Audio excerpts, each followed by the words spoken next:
everybody, so today's video has been a very long time coming, and if you're editing video on Adobe Premiere still, you are definitely gonna wanna pay attention.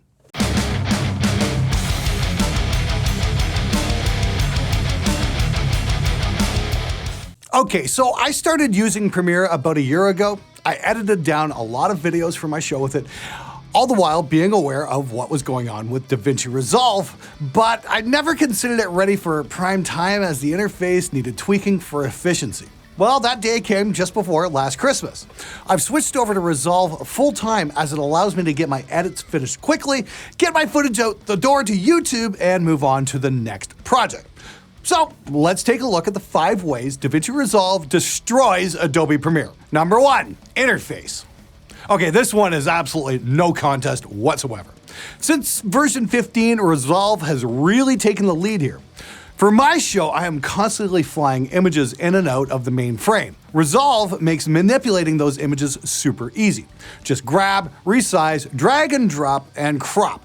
All of the controls are right there on the main screen and easy to reach, especially the crop tools. If you want to crop something in Premiere, you have to hunt through drop-down menus, add the crop in as effect, and my question is, why all the extra bullshit? Why aren't the controls just simply right there when you can reach them? Resolve has a very simple way to add those images in as well. There's a very efficient list of push, pull, wipes, and dissolves that you can set up for hotkeys. I use this with great results on my Censored by Warner music video, clearly for editorial purposes. And the other thing is, I absolutely love the ripple cut animations. In Premiere, everything's kind of static. In Resolve, the ripple cuts are elegantly animated. Now, this might not seem like much, but it really helps me remember where things are going when I can actually see where they're going. Number 2, color grading. Premiere added some better color grading tools a while back, and well, they're not bad, but let's be honest here, there's really no contest when it comes to color grading with Resolve. The controls are simple, intuitive, and you can get great results easily. And in my experience, the colors just look better. Number 3, render speed. Now this one's a bit of a new feature. When you go to render, you get a drop-down list to choose your renderer. Before, you were stuck with a software renderer, but now you can render directly on your video card. And by Chrome's balls, is it ever fast! I mean, it's stupidly fast, which is great. I'd rather spend time editing than watching a render line. The Blackmagic team really knocked it out of the park on this one. Number 4, Fairlight. Oh man, is this one ever great. Fairlight is one of the oldest digital audio production systems. I remember looking at the prices on a Fairlight rig back in the 90s and them being ridiculously expensive. Well, now they've integrated it right into Resolve and it's been updated to be incredibly sleek and modern. There's EQ, compressor, gate, and limiter on every single audio track. And most importantly, sidechain compression, so you can duck a music track around your dialogue. And you can manipulate those controls in real time, something you can't do in Premiere.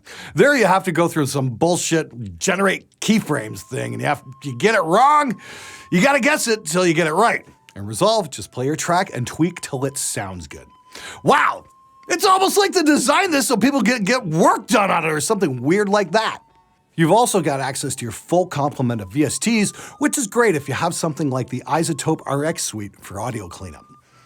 Now, Fairlight strikes me as a full-blown multi-track audio workstation that's been tuned for video editing. I've just barely scratched the surface with its capabilities, but so far it's been utterly amazing. Number 5, no monthly pound of flesh. The basic version of Resolve is absolutely free. If you want the full version, it's only $299. No monthly fees, no bundles, and because Fairlight and Fusion are built right in, there's no extra subscription required. Now, Fusion is Resolve's take on After Effects, and admittedly, I haven't tried it as that sort of software takes a serious commitment like learning audio production, and I just don't have the time to spare. But if you're into that sort of thing, yeah, there's no extra fees. Now what's cool is the full version of Resolve takes advantage of all your CPU cores and graphics, and it totally screams. I do a lot of split screen videos in my demos, and yeah, the extra horsepower really helps. The free version tends to slow down and suck big time at multi-image preview rendering, so if you're doing split screens, grab the full version. So there you go. 5 reasons why you should check out DaVinci Resolve and get out from under Adobe's pound-me-in-the-ass pricing scheme. I'd rather buy the software outright for a reasonable price than be forced to pay month in, month out, year after year. If you buy DaVinci, it'll cost less than a 15-month subscription with Premiere, and it comes with a bunch of extra stuff that you would have to subscribe to as well in the Adobe cloud. Myself, I made the switch last fall, and it's been utterly amazing. But don't take my word for it. Go check it out for yourself for the low, low price of absolutely nothing.